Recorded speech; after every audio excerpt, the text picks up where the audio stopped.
Today we're going to be scrapping this old flat screen Vizio TV. So come along on this journey and I'll show you what's inside and I'll show you if any of it's worth anything. As you can see, this is a Vizio M55C2 and pretty basic, typical 4K flat screen you can pick up just about anywhere. People are always throwing these things away, and it's already worth something because those are solid aluminum stands. So those will go in the aluminum bin. But let's go ahead and get this bad boy cracked open. Alright, well, after about 30 some odd screws, we can see our power board that we have here. We've got our driver board up here. We've got the basic motherboard here.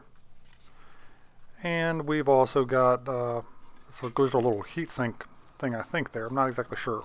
But anyhow, we've also got left speaker. These are actually reversible speakers, but you have a left speaker and a right speaker that will actually work on either side.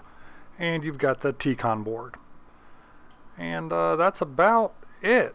So I'm going to go ahead and get these taken off of here, and we will keep moving on this. But before I do that, I thought I'd point out that this is steel, not aluminum, which I was hoping it was, so it'll just go in the shred steel pile. Okay, here's all of our stacked up boards. We'll go over those a little bit later again, and kind of tell you what each one of those is going to be worth, if anything. Over here, however, we've got the rest of the TV. I'm going to go ahead and keep breaking this down a little bit because underneath here is where the gold finger boards are going to be. So let's get to that.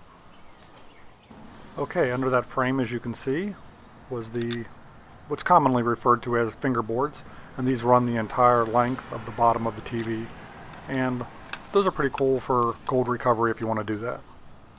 Now the rest of this is not worthwhile at all, but I'm going to go ahead and do it anyhow just to show you. I'm going to take the front frame off of this TV, and that requires me to remove a bunch of screws around the edge here. I'll go ahead and do that so that we can get to the plastic that's underneath that broken front screen. Okay, this is the broken front screen. As you can see, I got that trim off. I'm going to go ahead and remove this, and then I will show you all the plastic pieces underneath of it. Okay, with the glass screen off, you can see these are just basically sheets of plastic and lenses. I saved these because my wife's an artist and she uses these for her projects that she makes. So I'm going to go ahead and take these off and walk you through that as well. Okay, first we're going to go ahead and remove this opaque plastic sheeting here, which would have been right behind that glass.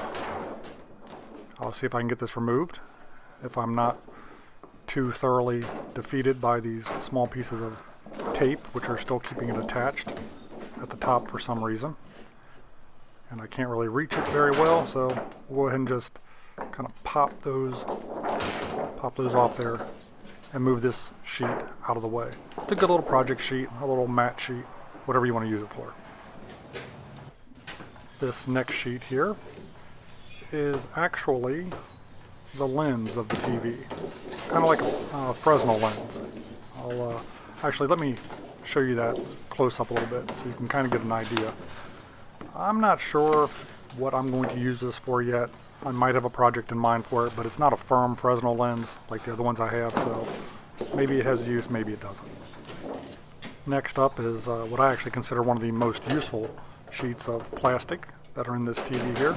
This is actually really heavy gauge plastic that you could use as a cutting board or a top of your workbench if you wanted to. I'll see if I can get at that on edge so you can see how thick that is. Very thick, very heavy, very good sheet of plastic just to have around. With that removed, you can see we're down to the LEDs now. It's basically just a last sheet of plastic that's got a bunch of holes poked in it that you can see the LEDs shine through those holes. It's got these little plastic caps on it as well. So I'm just going to go ahead and pop this out of the way here, and you'll actually see the LED strips underneath it. So there you go. Go ahead and peel this piece off the bottom here as well.